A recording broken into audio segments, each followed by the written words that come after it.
Welcome back to Universe. I'm Andrew, and today I'm playing Apothecaria, a solo potion making RPG. This is, I think, my fourth session, but if you want to catch up on Selwyn's journey or just the Apothecaria, you can check the links in the description to the playlists. But either way, you're welcome to join me. I'm going to be making potions for customers. I think this is just my 5th week. Well, I know I definitely forgot to get my reputation from the previous episode, which would put me at 8, but I'm wondering, did I do 4 weeks already? My customers were Thys the mercenary, Thalhavia, the fancily dressed noble with allergies, Menwarik, the hamster lycanthrope noble, and Aze, the young witch student who turned herself into a frog in order to spend some quality time with her witch tutor on whom she has a crush, Ikra. So that's 4 customers. I succeeded at all of them. So I'm feeling like I should actually be at 9 reputation if I started at 5. And one more point of correction, just to discuss it for a second.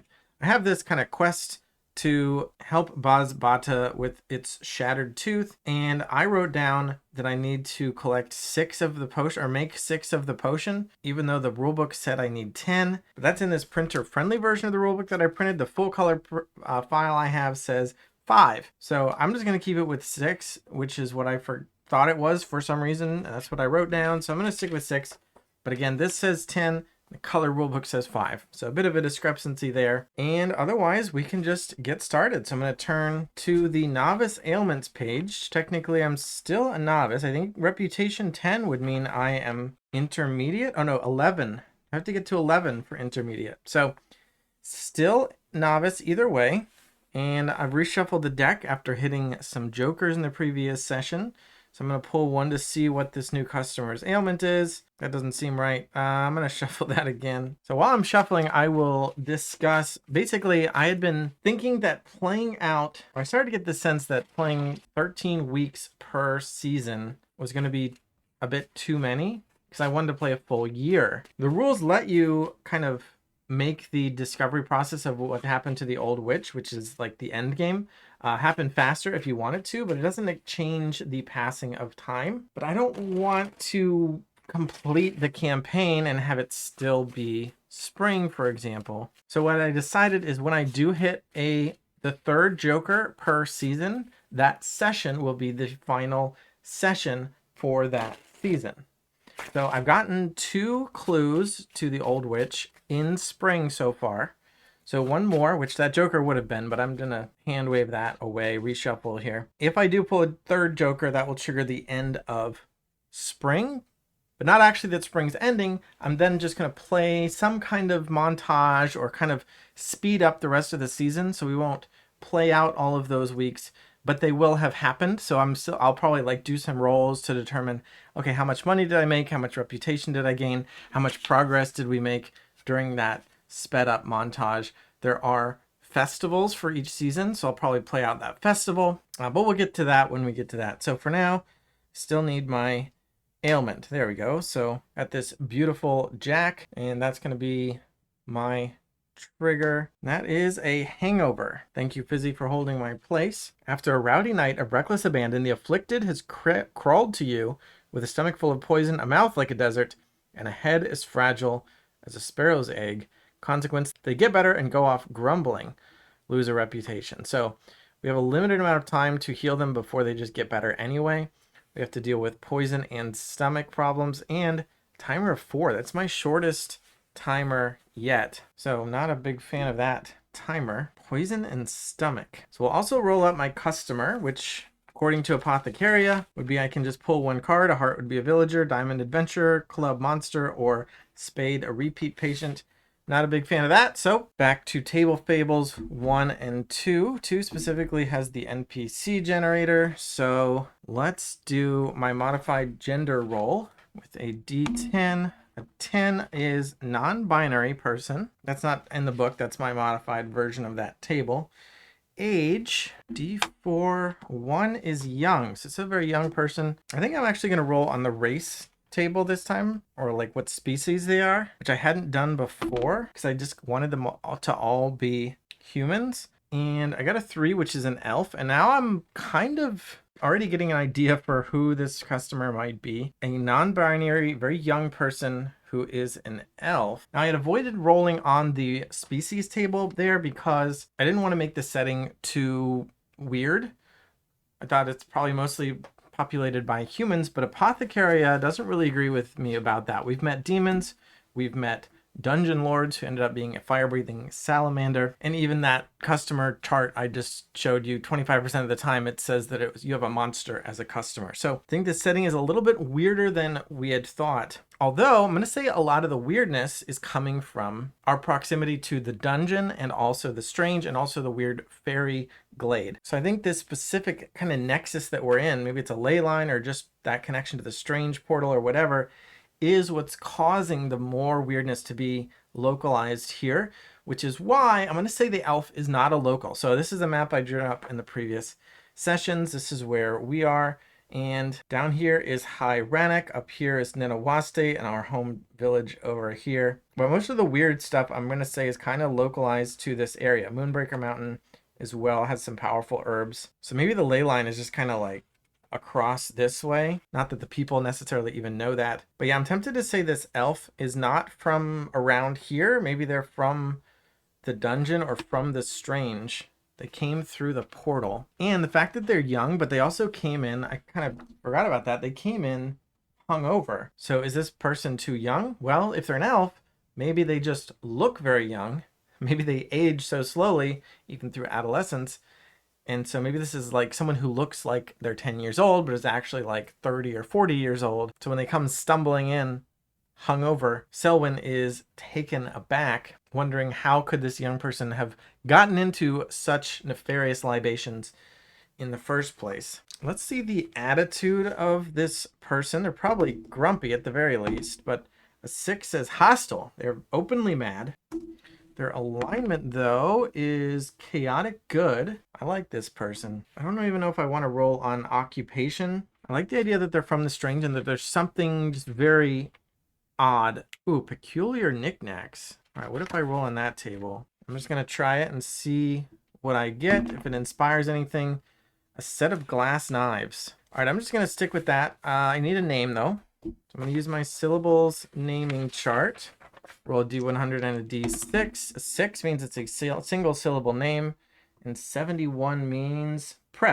Not a fan of the name pre. Pre, Priya, Prue. All right, Prue works for me. So this is Prue, 30-year-old elf from the strange who looks like they're 10 with glistening glass-like knives. I like the idea that these knives are probably all over their body in places that you would normally expect to see knives strapped on someone who has just like a lot of knives, but they're not strapped. They're just hovering or stuck there, and they've got this iridescent opaline look, but also translucent at the same time. So maybe Prue is like a rogue, some kind of crystal hunter in the strange, and they come and explain, or maybe they're one of the rare visitors who come from the strange and they like to go to High Rannoch, or maybe they went to some kind of party in the dungeon, or maybe they're so hostile they don't even want to talk about it. They just want their remedy. So any further details we may have to discern in the future, but for now, let's start looking at where I need to go to get the reagents I need to cure a hangover. Poison and stomach. I think the timer of 4 means I'm really just not going to have a chance to do my normal technique of trying to add Fizzy's dark water. My frog familiar can secrete dark water, this particular reagent that causes sleep, but adds 3 points of sweet, which converts into 12 extra dollars for me, but causes sleep. So I need to add a reagent that cures sleep, which is unfortunately just not that easy to come by. And I'm just not going to have time for that. Procol is a reagent that can cure both stomach problems and sleep, in addition to dehydration. A favorite among corvids who have eaten something foul. There's a silvery coal that neutralizes most ingested poisons. Getting it from the crows that guard it isn't easy.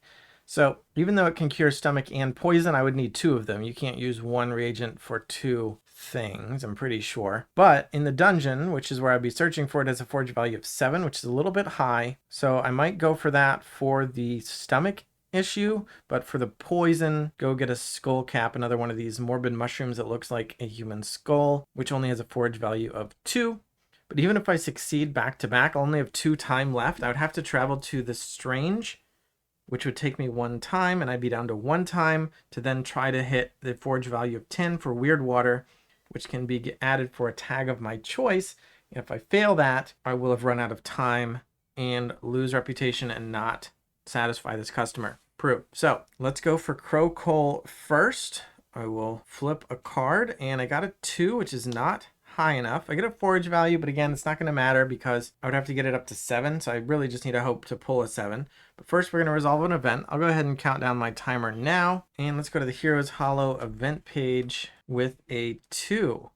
It says, while tiptoeing through a dusty crypt, you feel a bone snap underfoot. The sound wakes the dead who rest here. They complain loudly at you. How do you make amends with the dead? Every time you get this result, describe how your relationship with the undead improves or worsens. So this is giving me 1 relationship to track with the undead in general of the dungeon. So I guess word gets around. Again, I'm making Fizzy and his Darkwater Delight part of my identity here. I'm going to say that we give these restless dead some Darkwater Delight, which is sweet and lets them go back to their slumber because of the sleep that it applies. And in fact, if we were ever to get this result again, I would say our relationship with the undead is improving in that they like us more and more the more we give them that remedy. But it gets to the point that Selwyn doesn't even want to wake them up because they're just begging and they just want more Darkwater Delight all the time. So she avoids stepping on bones, not because she's afraid of their wrath, but because she's afraid of their begging. But this is just the free dose. So for now, she's okay with that. I'm going to have to pull again, second try at the Crow Coal. And this is a Jack, so we got the reagent we needed. That forage will clear the timer counts down, and we're gonna have we have 2 shots technically at getting the skull cap. If the first one's an ace, for example, I would go. I mean, I'd have no choice basically but to pull again and hope that that last one's not an ace. But if this is 2 aces in a row, we will fail because aces count as 1, and we need a 2. Oh no, because forage value of 2, we would get it on the second try. But regardless, we're gonna resolve events. So Heroes Hollow, Jack says, you spy a wooden chest sniffing around further up the corridor. You spy a wooden chest sniffing around further up the corridor. When it notices you, it rushes up and begs like a dog. It seems to want some food. If you have animal reagents, you may feed it. Once you've fed it 3 times, the mimic will follow you as a unique familiar. I don't have animal reagents. All I can generate is Darkwater, which has several tags, but none of them are animal. What would be an example of, salamander urine, hermit snail, giant spider venom, vampire venom. Those are all from animals, or they are animals. Well, Darkwater Delight, I mean, it's coming from Fizzy's secretions, but I'm not going to let the mimic eat Fizzy. So I'm going to say, yeah, we don't have it. So we will let the mimic go. We have nothing to feed it. Goodbye, little guy. All right, so let's keep foraging. This time for the skull cap, we just need a 2, and it is an ace. So that is a fail. We'll get 1 here. This will go down to 1, and let's resolve an ace event. You took every precaution, but it turns out there was a trap not mentioned on your map. Thankfully, it wasn't fatal, but it has wounded you. Decrease the timer by 2 as you take the time to tend to yourself. I'm out of time. I failed. Well, Prue is not going to be happy. They came in grumpy and they're going to leave grumpy. Well, that's done. I'm going to lose a reputation instead of gain 1. I was not prepared for that, and I'm not getting paid either. I want to say that when we do get back, Prue is just gone already, and one of those knives is just like stabbed into the table. Someone will like try to remove it and fail, and then within a few days, the knife has just like faded away completely. It's just gone. Maybe over the course of the next few days, Selwyn keeps like touching it, tugging at it, and it loses its corporeality over the course of a few days. So by the last day, she can basically move her hand directly through it as if it doesn't even exist anymore. And then it's gone.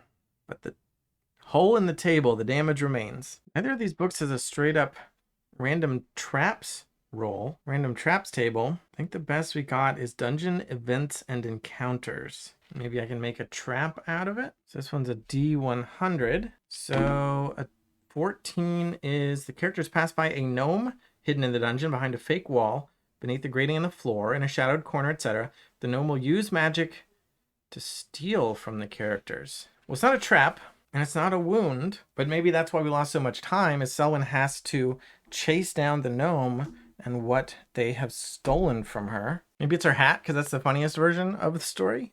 She's chasing down her hat. Maybe her hat is important. Maybe it's not just a hat. Yeah, I don't know. I can't find any tables that inspire me on how I would answer the question of why is her hat important.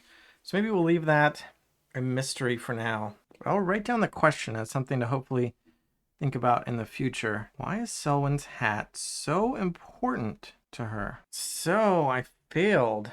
Crew's gone. And I guess we just go to the next week. Down to 8. Get another customer. This time a king is Pollenpox. Travelers from the cities often find that after spending a day in Glimmerwood Grove, they're suddenly itchy and sneezing. It's always allergies. So that's what our other customer had. Thalhavia. Is this Thalhavia again? You know what? I'm going to give it a 25% chance, and I'm actually going to use that little chart I was complaining about. The patience and patience chart. Just flip a card and check the suit. Spades is a repeat patient. So it is. It's Thalhavia. She's come back. Her allergies are flared up. It's been a few weeks. Because she is a noble, I actually wonder if she even gets... Maybe she's like in a horse-drawn carriage with a driver and she doesn't even get out. I almost want to say that's how we encountered her last time, kind of retconning that, just because the idea that she walked here by herself doesn't really sit well with me. So we need to cure rash and cough. No timer this time, which is nice, although there's like a default timer of 13, but I'm not going to count it. Although technically I've now collected a few reagents that I didn't use, and I should have time in the downtime between weeks, kind of the way I house ruled it. I could collect some more things to go toward Basbata's Shattered Tooth. So I actually got a crocoal. Well, that's all I got. I just got the one crocoal, which cannot help with Basbata's Shattered Tooth. But I guess I need a new inventory card, and I'm going to write down that I have stored this. Inventory. Crocoal. 2 stars. Magic. Dehydration. Stomach. And poison. So if I need one of those, I already have it. I actually probably should rewatch what I came up with for my house rule, but I think for this, I was just going to like pull 4 cards and just speed run some of these. I think I needed the vampire venom to help with pain, so I'm searching for those first. It has a dungeon value of 10. Maybe it was a 6. I think I gave myself a timer of 6, so let's do that again. I'm looking for 10s. 10, I got 1. Go down to 5. Got a 4, it's a fail. A 6 is a fail. A 7 is a fail. A 9 is a fail, and an ace is a fail. So I found 1 in the downtime that week. But now I'm halfway to 1 of the 3 reagents for the Shattered Tooth. Now Thalhavia comes back, and I'm looking to cure her allergies. Rash and cough. I haven't even gone to the mountain yet, did I? Or the lock. Or no, I did go to the lock a few times. I haven't gone to the grove. Yeah, I really need a wand if I want to be dealing with sleep. And that's going to cost me 100 silver. I've got 68 so far. So hopefully with no timer this time, we can not sneak, but kind of take the time we need to get the reagents we want to make the most delicious and best potion for our customer. And for variety's sake, I'm going to go to Glimmerwood Grove this time. For the rash, we're going to go for a princess toad, an adorable little creature. The princess toad is a pinkish color with red lips. If I had more space, I would talk at length about their funny little courtship dance. The mucus can be boiled for wart and rash, but has a forest foraging value of 10, so it's going to be a little hard to find. And I would love to get Whispers of a Cat to help with the sleep, but it requires a wand to collect. So I'll be going for Hair of Boar. Admittedly not that fun to collect, especially fresh, but if you earn their trust, you'll find it easy enough. Hair can be crushed for cough and lung. So cough and rash. Guess I will use the timer just because I don't know how long I'm going to be trying to get these reagents, especially starting with the princess toad requiring a 10. And we got a king. So we got 1 right off the bat. And that was the hard one. Glimmerwood Grove, first encounter is a king. I feel like I've gotten a lot of king encounters. If this is your first time getting this result, the Glimmerwood giant still sleeps. If you get it again, they awaken and they are angry. What happens? Do you calm them? Do they damage the forest? Okay. I guess I imagine Selwyn kind of sneaking around the base of this sleeping giant where its shoulder touches the forest floor, and that's where this princess toad is hopping around. So we have to be very sneaky as we grab it and swab its mucus. As soon as we do, we can leave the situation, leave the giant to slumber in peace, and go look for some hair of boar, forest forage value of 5. And we got a 2. That's not going to do it. 2 says a group of thieving fairies grab your forage basket and take off into the woods faster than you can run. Wow, first the gnome and now this. Luckily, they drop one of the ingredients you've collected from this trip. Choose one to keep and discard the rest. All right, well, I'll keep the one. Well, no, I guess that means I can keep the Princess Toad mucus, but I've dropped the hair that I just collected. So, oh, I didn't collect any. So I get to keep one, and I didn't collect anything else anyway. So I didn't lose anything. Fairy's got my basket, though. That's annoying. Maybe I have to use my hat as the basket as we continue on. An 8 will do it. And 8 says, without realizing it, you've wandered into Weaver's Wood, the domain of giant spiders. You can hear them whispering to each other about how best to eat you. How do you escape? Decrease the timer by 1. This time I think Selwyn is going to invoke the name of Maya Darkeye. So that's the dungeon lord who played host to us a couple times already, served us dinner, seems pretty interested in what we are doing as a successor to the previous witch. Did I name her? I don't think so. So we'll tell them of our importance to Maya Darkeye, the lord of the dungeon, and how she opened the portal to the strange for us. We have seen the wonders inside, and if you mess with us, we will unleash them upon you. Kind of put up the best charismatic boast she can and get out in their moment of hesitation. So that means now I do have a Princess Toad and a hair of boar, but I want to keep going. I actually want to go to the strange and look for some weird water. As far as I can tell, that's the only way I can cure sleep. So if I want to add dark water from Fizzy for extra money, that's what I need. I've got the time to do it. But we know from our previous visits to the strange that the Lord of the Strange, the Demon Lord, the great demon Senliana, has given us some kind of instrument to measure the magnetic fluctuations of our material plane, and she would like a report. She'd like those readings every time we visit. Now, I had a moral quandary because as experienced as I am with fantasy lore, I know not to trust a demon, especially a great demon who is the ruler of another dimension. And doubly especially when they want you to take measurements of the world you live in. How suspicious could you get? But I'm going to say Selwyn doesn't have these same prejudices against demons as you or I may have. In fact, she may just find this a charismatic and interesting individual from another world that is particularly interesting, and she has the opportunity to help out. She's been offered a residence in the strange if she pays the low price of 1,000 silver, reduced by 50 silver for every time she takes these measurements and reports them. So, adventurous young witch as she is, I think she's on board. Plus, that makes a more interesting story than if she just said no. So we're going to bring this measuring tool and the readings that we've been working on to Senliana. Maybe we don't report to her directly, but she's given us directions as to how to bring those instructions to her. We'll be credited accordingly. And we're going to spend one time to travel into the strange. As we do so, in this odd dimension of maybe floating earth motes, species of all varieties and garb, and whatever kind of weird magical thing we can think of. And we're looking for weird water. So let's flip a card. We're looking for a forage value of 10. That's an 8. We do resolve a strange event. On an 8, it says a mechanical person with a glass head stops you and plays you a short video. It shows the location of a reagent. Draw a card and treat it as any reagent of that value. Video. Wow, that's some weird magic. All right, so we got a 9. I can get any reagent with a forage value of 9. Incidentally, I think I need to reduce the timer again for this reagent search, which was a failure, but is now turning into a success of sorts because I could choose an innocent's suffering. It requires a wand to collect, but I think it's kind of indicating I don't need to do that requirement for this. I mean, thematically, the video showed me where it was, but it doesn't automatically collect it for me. But maybe it's kind of been collected and then left somewhere in a way that I can get it without using the wand. Although an innocent suffering, is it a vial? Is it in a vial? Trapped in a gem of some kind? Distilled into liquid? Don't know. My other main option would be Candy Rock. Sorcerer came through Hyrenic a few years back and tried to turn it into a desert. Thankfully, he was both incompetent and illiterate, so we got patches of dessert. Most of it's been eaten by now, but you can still find some bits out there. This does nothing except for add 4 points of sweet, which is kind of Selwyn's thing. So, I kind of just want to look for this Candy Rock all the time.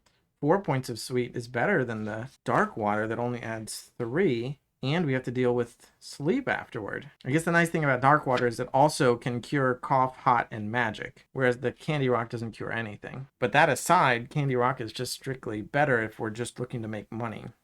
But I'm wondering if I can do both. Because if I take the innocent suffering, the sleep is taken care of. Fizzy can add the dark water, and then I can go to the mountains and start looking for Candy Rock. I've got time. Or I could take the Candy Rock now and just continue in the strange looking for weird water. I think I'm going to take the Candy Rock based on the video, and that means I still need to keep looking for sleep. I don't need to, actually. I've got what I need, but I want to keep looking. I've got the time. Although this 13, I'm going to say that based on my house rules, the 13 kind of counts as my post reagent completion timer as well.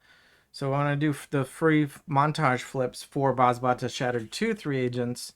I'm going to continue using the same timer, I think. So that's just, I'm making up rules as I go. So I don't want to take forever. And Thalhavia is suffering. This is taking place over the course of a few days. So I imagine she's probably gone home, and I'll summon her when somehow send word that she can come back. Maybe there's some kind of smoke signal involved or some kind of magical letter sending. So I'm still in the strange. I'm still looking for weird water. Let's flip again. I need a 10.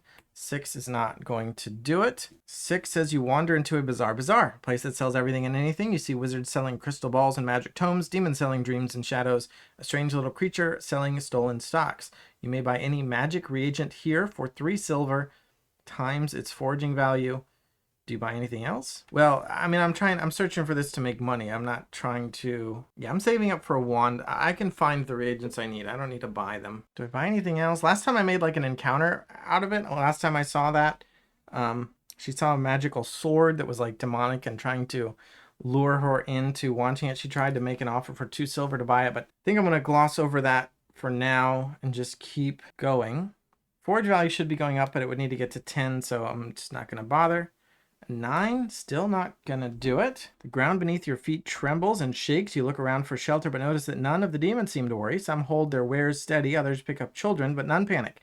After a few minutes, the rumbling stops, but the city has changed. Your tourist map is now useless.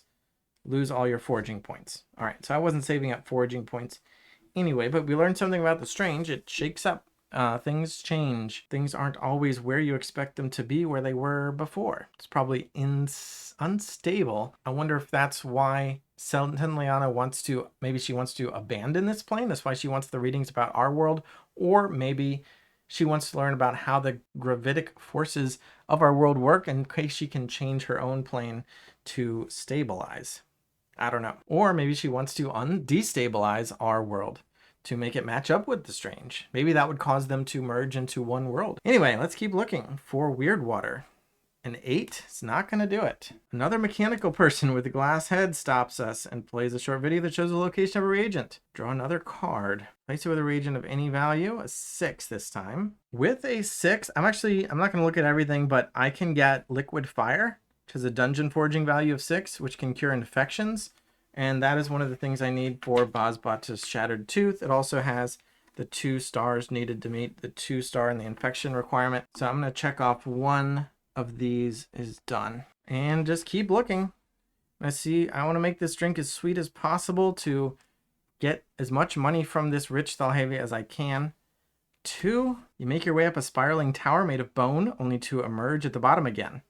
Decrease the timer by 1. Helpful demon with a voice like nails and a chalkboard gives you a tourist map so it won't happen again. Well, as we know, these maps don't last forever. Yeah, and these events can cause me to lose time. With just 3 left, it's actually kind of risky. But what the heck? I'm going to go one more time. 5. Out past the wall of the town, you come across a colorful camp of mechanical people with strange glass boxes for heads. Is one of these TV people? They cannot speak. Instead, they show you a video. What do they show you? What do you think they mean? Every time you get this result, write about the strange conversations you have with them. It's down to 2. I'm kind of just excited to resolve this. Let's see. 3.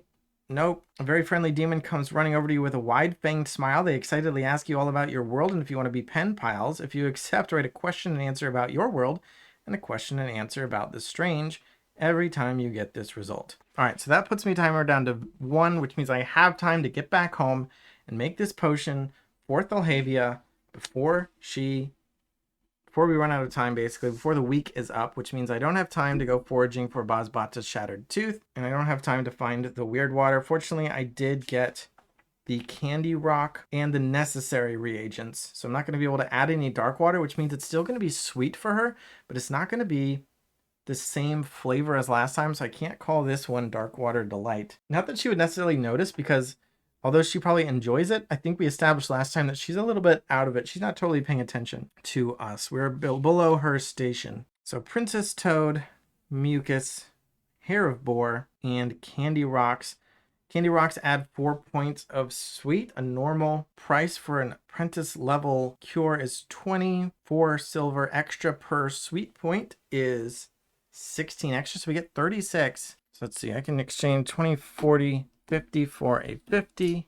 I'm gonna add 41 and take away 5. So I had 68. So I should have 104. I think I added 10 extra, but 104, that's enough to buy a wand. All right, so I glossed over a couple events. I don't want to skip them completely. I was just excited to resolve my potion. I also don't want to forget that I returned some magnetic readings to Senliana. So I'm going to tag the Strange Home discounts. It's 1,000 silver. Each discount is minus 50 silver. And I'm going to put 1x to mean I've done it 1 time so far. Also, I have a hive I can use 4 times per season to add another sweet point. Why not do it now? So we get 4 more silver from Thalhavia. So there we go. What do these strange TV-headed people show me? And what is my pen pal? Or what questions do I have for my pen pal? Well, I get to answer for myself and for the pen pal. What do they say about the strange? For the TV, I'm gonna do this Dreams 72. So D100, and that is a 95, which says, oh, it's Dreams and Nightmares. 95 is the second half. You dream that every movement you make is painful. Upon closer inspection, you see that pins have been driven into your skin at even intervals. So we're not actually seeing a dream. We're seeing something on these TV screened people. So I wonder if they're going to show me like maybe humans walking around with these pins in their bodies. There's also a tarot table. I don't know much about tarot, but it seems like they're described here. So maybe I'll just use that as inspiration to modify this dream result. 12 is the pool, depicts a calm pool of water, indicates a moment of peace and calm, relaxation in an otherwise busy life. Okay, so maybe these people with pins in their body are relaxing. Maybe they're sleeping, they're walking around in a haze. I'm almost imagining like voodoo doll people. The way they move is mechanical, like instead of like marionette dolls on strings, they're on pins. I'm kind of imagining this as a portent that the humans are or could be controlled by some outward force, and they'd be too sedated, too relaxed, too nonchalant to care. And maybe this is a warning of what Senliana would do to our material world. Don't know. As for their pen pal, random magical effects. I'm wondering if I'm going to roll up an answer and then figure out what it was that Selwyn asked. 11. Target's pockets and shoes are suddenly filled with soft, loamy soil. That'd be an unpleasant magical effect. All right, I don't know what that means. Notabilities and peculiarities of dungeons. Also 100. 10. Old relics. Reminders of the previous inhabitants are scattered through the dungeon. Tables still lay with dishes. Half-burned logs lay in the hearths. Beds are still neatly made, waiting for inhabitants who never returned. So I think that Selwyn's question to this pen pal was, what is the relationship of the people of the strange to her world? What do they know about it? Are they familiar with it? Do they care about it? Can they get there or not? And the answer is that in these reality quakes that shake up the terrain, there occasionally are places that emerge. Some of them are recurring. They see the same ones come and go. Some of them are new, or maybe you saw one that goes away and you never see it again. But these places are presumably, by the people of the strange, they assume are from Selwyn's reality. They're from her world. So they're places that appear suddenly in these reality quakes, along with all the other stuff that's shifting and moving around, all the stuff that is native to the strange that they're familiar with, but they come and go. And they believe that they are places from her world, but they don't know if they are ancient and abandoned, or if when they appear in their world, they disappear from her world, or they could be off entirely. But there's some connection, and that her world is already probably somehow part of this instability that is going on. And their question to her is probably something we would consider mundane and obvious, just as their answer to her was mundane and obvious to him. And I guess I'm gendering her pen pal accordingly. It's probably some kind of demon, maybe a minor demon, but it doesn't seem mean or evil or anything. So, and she's not biased against demons anyway. And I can't even think of what question he might ask.